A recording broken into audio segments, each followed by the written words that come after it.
प्यारे बच्चों, कैसे हैं आप सब। तो आप सबका वेलकम है आज के एपिसोड 9 में। Chapter name physical features of India. तो डियर स्टूडेंट्स, जैसे कि आप सब जानते हैं कि हमने इस चैप्टर में बहुत सी न्यू और एक्साइटेड बातों को अंडरस्टैंड किया, समझा और धीरे धीरे करके हमने बहुत से फैक्ट्स को इस चैप्टर में एक्सप्लोर किया। तो प्यारे बच्चों, फिजिकल डिविजन्स ऑफ इंडिया में जैसे कि आप सब जानते हो हम कितनी फिजिकल डिविजन्स को कवर कर चुके हैं।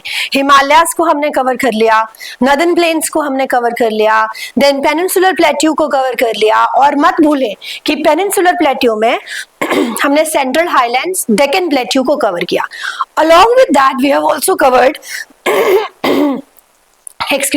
Western Ghats and the Eastern Ghats. तो चैप्टर को आगे कंटिन्यू करते हुए हम बहुत से इंपॉर्टेंट फैक्ट्स को आज कवर करेंगे और देखेंगे थोड़ा सा क्विक रिकैप के साथ दोबारा से कि कौन कौन से इंपॉर्टेंट फैक्ट्स हमने लास्ट वीडियो में पढ़े थे about the western Ghats and the Eastern Ghats. तो याद हो अगर आपको कि वेस्टर्न घाट्स और ईस्टर्न घाट्स की लोकेशन हम पढ़ चुके थे, जिसमें हमने बताया उनकी हाइट कितनी है, उनकी विड्थ कितनी है, कौन सी पीक कहाँ है, जो वेस्टर्न घाट्स हैं वो कॉन्टिन्यूअस हैं कि डिसकॉन्टिन्यूअस, और ईस्टर्न घाट्स किस तरह से उनकी कॉन्टिन्यूटी है ना, और सेंट्रल हाईलैंड्स की लोकेशन कहाँ है। अगर आपको याद हो तो छोटा नागपुर प्लेट्यू तक मैं आपको लेकर के गई थी। गारो, घासी, जयंतिया, मैंने कहा ये सेंट्रल हाईलैंड्स की ही एक्सटेंशन है ना।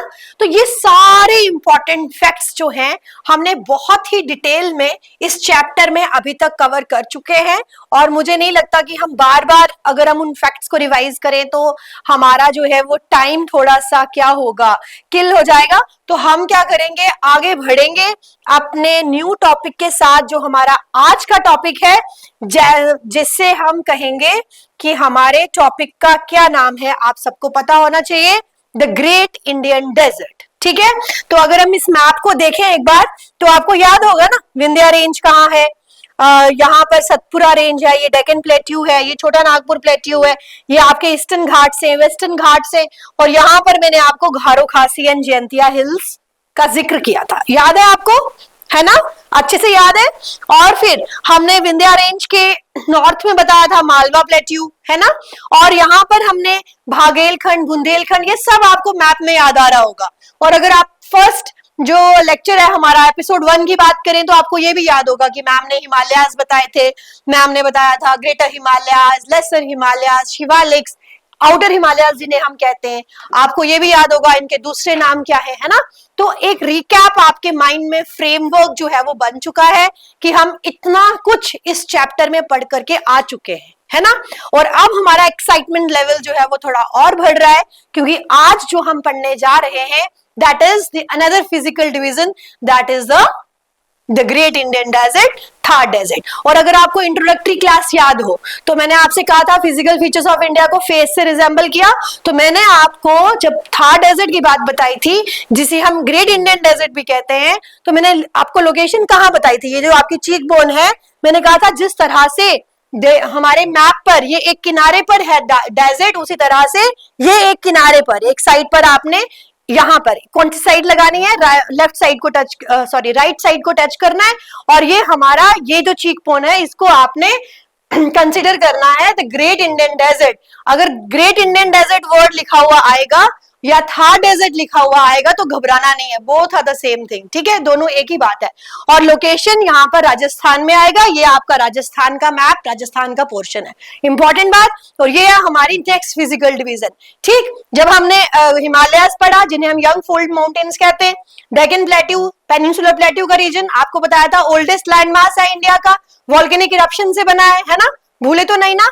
नॉर्दर्न प्लेन्स, जो पानी, जो पहाड़ों से पानी आया वो समतल भूमि पे आकर के बिछ गया, वहां पे डिपोजिशन हुआ अलुवियम का, तो नॉर्दर्न प्लेन्स बन गए। अब बात आ गई ग्रेट इंडियन डेजर्ट, और जब ग्रेट इंडियन डेजर्ट यानी कि थार डेजर्ट की बात आएगी तो वहां पानी भी नहीं होगा, राइट, पानी नहीं है, सूखा है, वेजिटेशन कम है, हाँ। और जानवरों में आपको कौन सा जानवर नजर आएगा, कैमल नजर आएगा। तो यही द ग्रेट इंडियन डेजर्ट। अब हम कुछ छोटी छोटी बातें, फैक्ट्स जो आपकी बुक से रिलेटेड हैं वो हम यहाँ पर पढ़ेंगे, और इस मैप पर ये लोकेशन हम ध्यान में रखेंगे कि हम जब ग्रेट इंडियन डेजर्ट की बात करेंगे तो तो हमने मैप पर किस तरह फटाक से नजर घुमानी है। ऐसे मैप होगा आपके सामने, तो if someone will say the locate the Great Indian Desert, तो फटाक से यहां पर आकर के आपको लोकेशन करना है। इस तरह से नहीं, यहां ढूंढा, इस तरह से ऐसे ऐसे नहीं करना। Great Indian Desert, you have turn this side, teacher side, Great Indian Desert को लोकेट करो, भागते जाओगे बोर्ड की तरफ और यहां पर उंगली करोगे, the Great Indian Desert Rajasthan में है मैम, और थार डेजर्ट भी इसे कहेंगे। ठीक है, एक टीचर ने आपको पजल करने के लिए थार डेजर्ट बोल दिया, दूसरे ने ग्रेट इंडियन डेजर्ट बोल दिया, तो प्यारे बच्चों आपको कंफ्यूज नहीं होना है। आई होप यहां तक इंट्रोडक्टरी में आपको बिल्कुल क्लियर है पॉइंट। तो हम अब कुछ पॉइंट वाइज पॉइंट जो आपकी बुक से रिलेटेड है वही लिए गए हैं यहाँ पर, उस पर थोड़ा सा फोकस करेंगे और देखेंगे कि हम एक एक लाइन में क्या पढ़ने वाले। रीड करेंगे द इंडियन डेजर्ट, यहां पर ब्रैकेट में क्या लिखा है, थार डेजर्ट। अभी आपको बताया the Indian Desert lies to the north west of the Aravalli Hills. अभी मैप पर मैंने आपको लोकेशन बता दी, फिर भी एक बार और मैं क्लियर करने के लिए आपको पीछे ले चलूंगी। ये आपकी अरावली हिल्स है और ये लोकेशन आपकी Great Indian Desert, the north west of Aravalli Hills. और जब अरावली हिल्स की बात आएगी तो राजस्थान में ही ढूंढना, वेस्टर्न ईस्टर्न हिमालयाज में मत चले जाना। ठीक है, यहाँ पे जाकर के फटाक से उसको लोकेट किया और उसके नॉर्थ वेस्ट पे जाकर के द ग्रेट इंडियन डेजर्ट आ जाएगा। ठीक है, तो सेकंड लाइन मैम रीड करने वाली है, it is also called the Thar Desert और द ग्रेट इंडियन डेजर्ट। ठीक है, बहुत ही बड़े बड़े अक्षरों में यहाँ लिखा है कि इसको हम ग्रेट इंडियन डेजर्ट बोलेंगे या फिर हम इसको थार डेजर्ट बोलेंगे। यहां तक क्लियर है।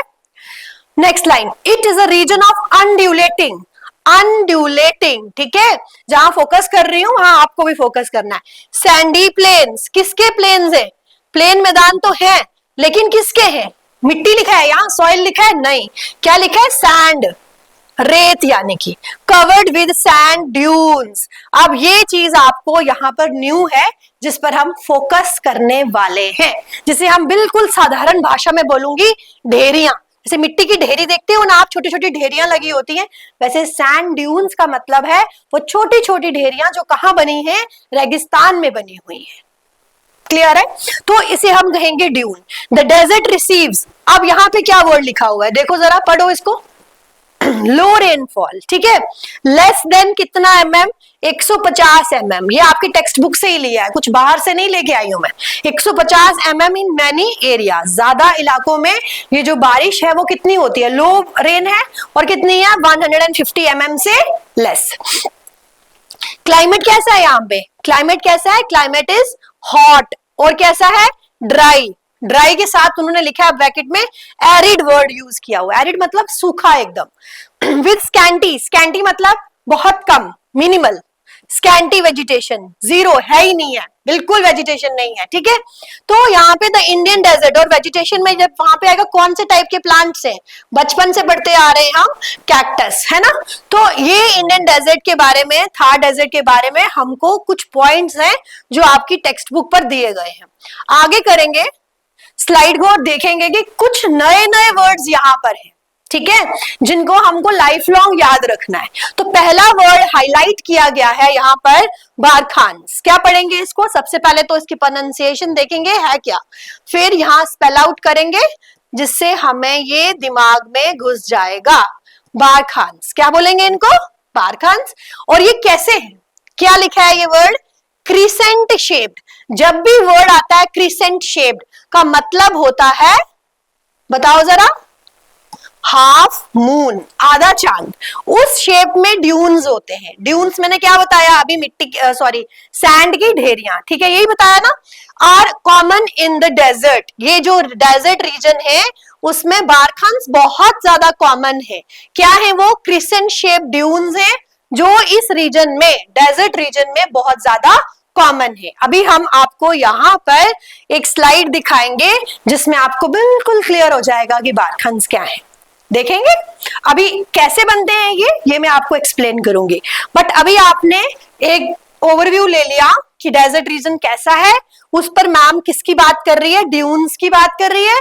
और जो ड्यून्स हमें इस रीजन में मिलते हैं वो कौन से हैं, बताइए जरा, बारखान्स। और उनकी शेप कैसी है, क्रिसेंट शेप्ड। क्रिसेंट शेप्ड का नाम जब आएगा तो मतलब मून लाइक, कौन, full moon, half moon, half moon like. Near the India Pakistan border longitudinal dunes are prominent, ठीक है, वर्टिकल ड्यून्स यानी कि स्मॉल स्ट्रीम्स, यहाँ पर छोटे छोटे झरने यानी कि नदियां appear during the rainy season, बारिश के मौसम में छोटी छोटी नदियां अपीयर होती हैं, लेकिन कब? बारिश के मौसम में, रेनी सीजन में छोटी छोटी नदियां अपीयर होती हैं, लेकिन फिर क्या वर्ड आ गया? डिसअपीयर। लेकिन जब बारिश नहीं होती तो वो नदियां क्या हो जाती हैं? लुप्त हो जाती हैं, डिसअपीयर हो जाती हैं इनटू द सैंड। किसमें? सैंड में, because they lack enough water to reach the sea, क्योंकि उनके पास वो इतना पानी था ही नहीं कि वो जाकर के उसको समुद्र में गिराए, तो उससे पहले ही वो डिसअपीयर हो गई। कहाँ डिसअपीयर हो गई? सैंड में एब्जॉर्ब हो गई। सैंड इतना गर्म था कि उसने उन रिवर्स को क्या कर लिया? एब्जॉर्ब कर लिया, क्योंकि उनके पास तो एनफ वाटर था ही नहीं। और एनफ वाटर कब होगा उनके पास? एनफ वाटर होगा उनके पास ड्यूरिंग द रेनी सीजन, और जब रेनी सीजन नहीं होगा they will disappear. What will happen to them? They will disappear. एक बार और, small streams appear during the rainy season but disappear into the sand because they lack enough water to reach the sea. कि समुद्र में पहुंचने के लिए उनके पास इतना पानी है ही नहीं और वो disappear हो गई। अब यहाँ पर एक आपको छोटी सी वीडियो दिखेगी जिसमें आप पहले वीडियो देखो, उसके बाद हम क्लियर करेंगे। ये आपको बारखान्स दिखाई दे रहे हैं डेजर्ट रीजन में। एक बार और प्ले करेंगे, यहां से ऐसे डेजर्ट रीजन है और यहां पर इस वीडियो में आपको क्या दिख रहा है? बारखान्स दिख रहे हैं। अब यहां पर जो पॉइंट है वो हम यहां क्लियर करेंगे कि क्या है। एक बार ऑन करने की जरूरत है, तो यहां से आपको क्लियर हो जाएगा कि इसकी कितनी है विड्थ, कितनी है हाइट, कितनी है और ये होता क्या है ना। अब यहां पर हम बैक स्लाइड में जाएंगे। अब देखिए, ये आपने क्या देखा? ये स्टेबल है, वो आपको मूविंग दिख रहा था कि उसको किस तरह से डेजर्ट में उसकी लोकेशन है, कितना लंबा है, कितना ऊंचा है। अब पॉइंट है कि ये बारखान्स डेजर्ट रीजन में डेवलप कैसे होते हैं, बनते कैसे हैं। तेज हवाएं चल रही हैं, और कैसी हवाएं चल रही हैं? गर्म हवाएं चल रही हैं। अब विंड की डायरेक्शन है, विंड इस डायरेक्शन में ब्लो कर रही है, ये आपको दिख रहा है विंड की डायरेक्शन, एरो दिख रहा है आपको, रिप्रेजेंट किया गया है। अब यहां से रेत आया, इस विंड ने अपने साथ क्या लाया? वहां से उठाकर रास्ते से चलते चलते जितना रेत था वो सारा अपने साथ साथ लेकर के आ गई, और फिर यहां पर आकर के यह ड्यून बना। क्या बना? ड्यून बना। अब जिस साइड से विंड आई है वहां पर आपकी स्लोप कैसी होगी? जेंटल होगी, ज्यादा स्टीप खड़ी नहीं होगी, जेंटल होगी। जिसको स्लोप जो है वो जेंटल है, जो विंड ने इस सैंड को यहां पर बिछा दिया, और स्लोप कैसी हो गई? जेंटल स्लोप हो गई। अब इस तरह से ये आपको मून क्रिसेंट शेप दिख रहा है, हाफ मून शेप, यही बात बोली ना मैंने आपको। और ये जो डिस डायरेक्शन से विंड आ रही है वो जेंटल स्लोप, वहां पे स्लोप कैसी है? जेंटल। और जिस तरफ से विंड जो उसका अनदर साइड है, लीवर्ड साइड है, वहां पर स्टीप स्लोप आ जाएगी। और इस स्टीप स्लोप के साथ जिस डायरेक्शन में विंड आएगी उसके दो पॉइंटेड हॉर्न्स बनेंगे साइड पर, जिन्हें हम क्या कहेंगे? हॉर्न्स कहते हैं। इतनी सी कहानी है बारखान्स की कि बारखान्स क्या है? एक टाइप ऑफ क्या है? क्रिसेंट शेप ड्यून्स हैं जो डेजर्ट रीजन में बनते हैं। और बने कैसे? विंड डायरेक्शन से बने, विंड से बने।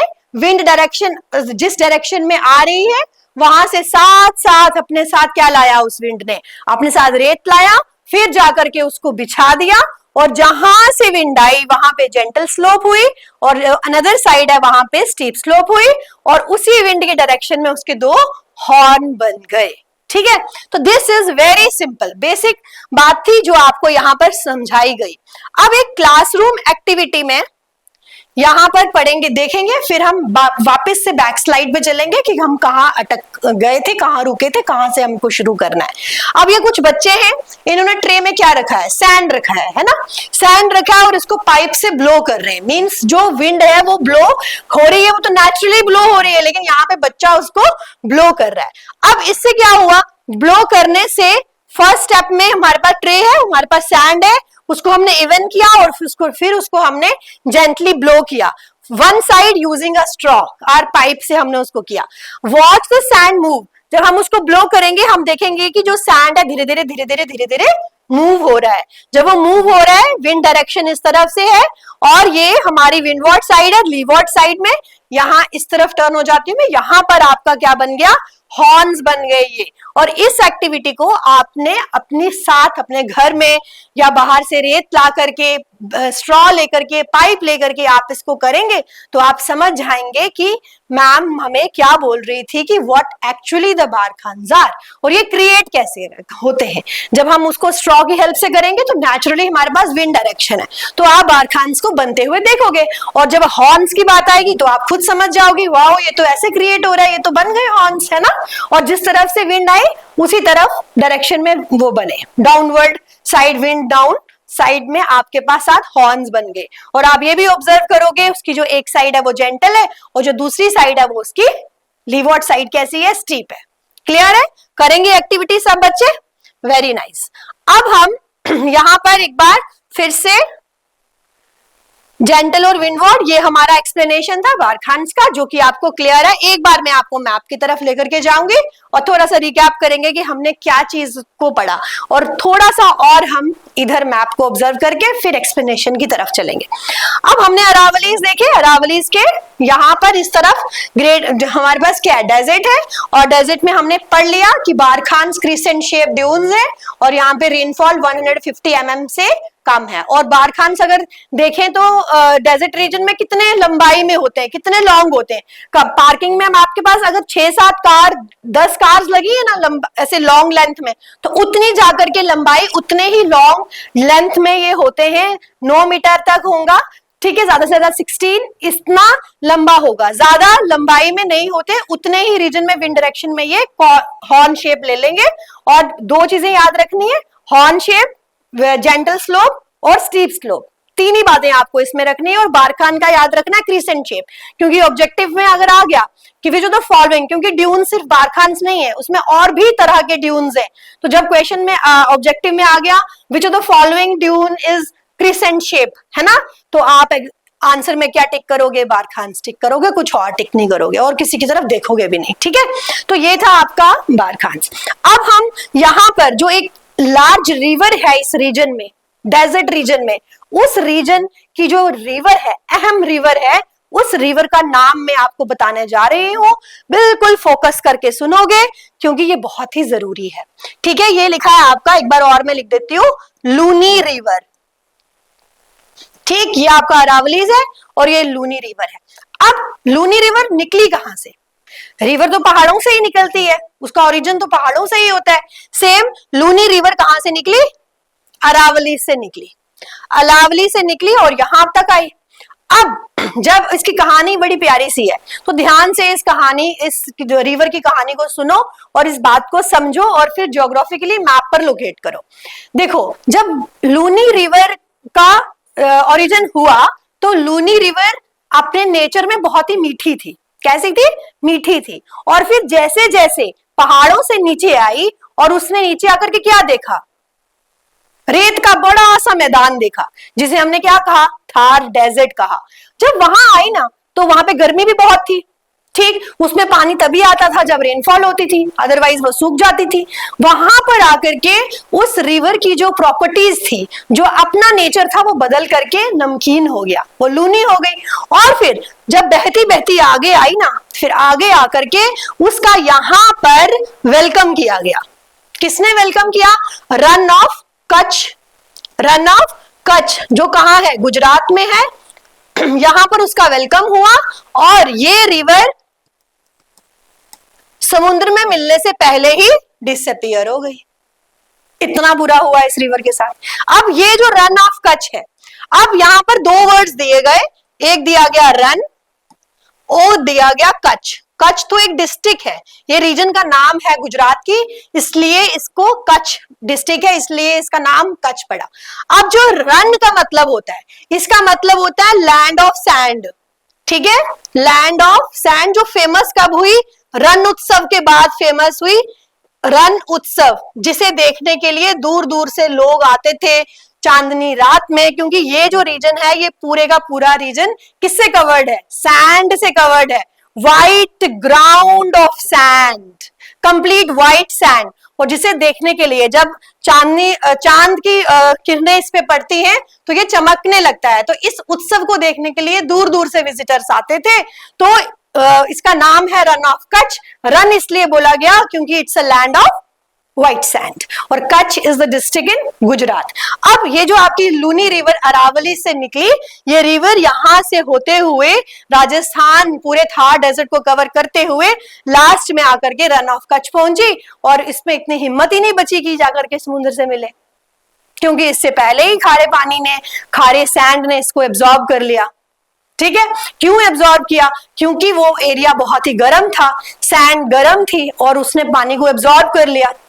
ठीक है, तो this was about the Luni River. अब थोड़ा सा हम टेक्स्ट की तरफ चलेंगे, जो टेक्स्ट का पार्ट आपकी बुक से लिया गया है और यहां पर लिखा गया है, जिसे पढ़ करके आप इस चीज को और क्लियरली समझ पाओगे। The Luni River is the main river of the desert region. ठीक है, इंपॉर्टेंट पॉइंट है, इस पे फोकस करना है। The Luni River is the main river, क्या वर्ड लिखा है? Main river of the desert region. जो ये इंडियन डेजर्ट रीजन है उसकी ये, this is the main river.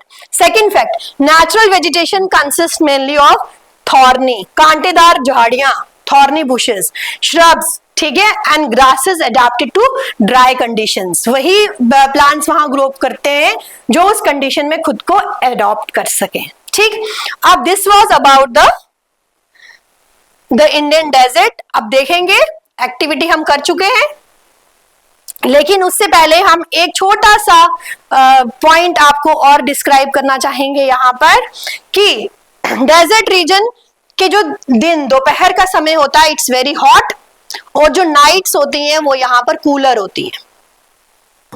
ठीक है, अब यहाँ पर ऐसा क्यों होता है? इतना टेम्परेचर डिफरेंस क्यों है? दिन बहुत गर्म है, रात बहुत ठंडी है, क्यों? अब जब दिन को क्या है, वहां पे मैंने बताया सैंड है, सैंड की ये सन है, सूरज की किरणें इसने क्या कर दिया, एब्जॉर्ब कर लिया, और दिन को बहुत तेज गर्मी हो गई। लेकिन ये जो सैंड है ना, ये ज्यादा देर तक गर्म नहीं होता। जैसे जैसे सनलाइट खत्म होती है, ये खत्म हो गया तो यहाँ पर ये ठंडा होना शुरू हो गया।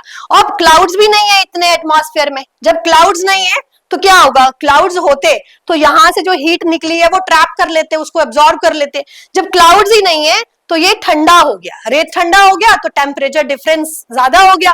दिन को वही सैंड उस रीजन को बहुत गर्म रखता है, और रात को वहां पर कूलर नाइट्स हो जाती हैं। क्लियर आया? यहां तक समझ है? तो ये है आपका, कि अगर आपसे कोई पूछे why the nights are too much hot in Rajasthan, or in Thar Desert, or in the desert region, और नाइट्स वहां पर जो है वो कूलर क्यों है, ऐसा क्यों? तो आप बता सकते हैं कि जो सैंड की जो प्रॉपर्टी है वो एब्जॉर्ब करता है हीट को, और फिर ज्यादा लंबे समय तक नहीं रख सकता अपने अंदर हीट, और फिर जब, और वहां पे क्लाउड्स भी नहीं है, जो हीट निकली वो एब्जॉर्ब भी नहीं हुई एटमॉस्फेयर में, और वो खुद ही कूल डाउन हो गया। और अगर आप घर के बाहर भी अगर आपके रेत है तो आप देखेंगे दिन को वो रेत गर्म होगा, रात को वो ठंडा हो जाता है, ज्यादा देर हीट को एब्जॉर्ब करके नहीं रखता। तो इस वजह से जो हमारी डेजर्ट रीजन है उसमें हमारा टेम्परेचर डिफरेंस दिन और रात के समय का आता है। क्लियर है? तो आई होप आपको यहां तक चीजें, फैक्ट्स क्लियर हो चुके हैं।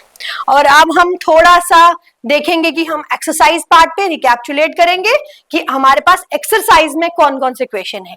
तो उससे पहले अगर आप इस टाइम अगर आपको इमेजिन हो पा रहा है कि Great Indian Desert, it means आपको बातें और जो भी फैक्ट्स थे वो अच्छे से समझ आ चुके हैं। तो क्या आप इस समय इमेजिन कर पा रहे हो मैप पर कि ग्रेट इंडियन डेजर्ट यानी कि थार डेजर्ट किस तरफ लोकेटेड है? जी हाँ, बिल्कुल। आप अगर लोकेट कर पा रहे हैं, इट मींस कि आपको बातों की समझ आ गई है। ठीक, तो अब हमारा थोड़ा सा रिडल टाइम है, जिसमें हम एक पहेली पूछेंगे जो कि आज के चैप्टर से रिलेटेड ही है, आज के टॉपिक से रिलेटेड है, तो आपको वो सॉल्व करने की कोशिश करनी है। I look like a moon made of sand, my horns point in the direction of the wind, who am I. और जब मून की बात आ गई, हॉर्न की बात आ गई, तो हम किसके बारे में सोचेंगे? सीधा बताएं, काऊ के बारे में? नो, हम सोचेंगे, जब हम डेजर्ट की बात कर रहे हैं तो हम डायरेक्टली एकदम हमारा स्ट्राइक होना चाहिए बारखान्स की तरफ। तो this was a small riddle, जिससे हमें अच्छे से चीजों को और ज्यादा पता चल जाएगा कि वो क्या है। अब थोड़ा सा हमारे पास ट्रू फॉल्स भी है आपके लिए। बारखान्स आर सर्कुलर ड्यून्स, बताएं बारखान्स क्या सर्कुलर ड्यून्स है या क्रिसेंट शेप ड्यून्स है? तो ये फॉल्स हुआ या ट्रू हुआ? जल्दी से इसको आपने सॉल्व करना है। Wind forms barchan dunes, true है बिल्कुल। The windward side is gentle, barchans की जो विंडवर्ड साइड है वो जेंटल है, अभी बताया आपको। लीवर्ड साइड इज स्टीप, बिल्कुल ट्रू है। द ग्रेट इंडियन डेजर्ट को हम थार डेजर्ट भी बोलते हैं, बिल्कुल ट्रू है। सिर्फ फर्स्ट वाला फॉल्स है, क्यों फॉल्स है? क्योंकि barchans crescent shape like dunes होते हैं। क्लियर है यहां तक? बिल्कुल। तो this was all about the Great Indian Desert यानी कि थार डेजर्ट। तो जुड़े रहिए इस चैप्टर के साथ और हम नेक्स्ट वीडियो में आपके पास एपिसोड 10 लेकर के आएंगे, जिसमें हम और ज्यादा इंटरेस्टिंग फैक्ट्स पढ़ेंगे कोस्टल लैंड्स और आइलैंड्स के साथ। Thank you.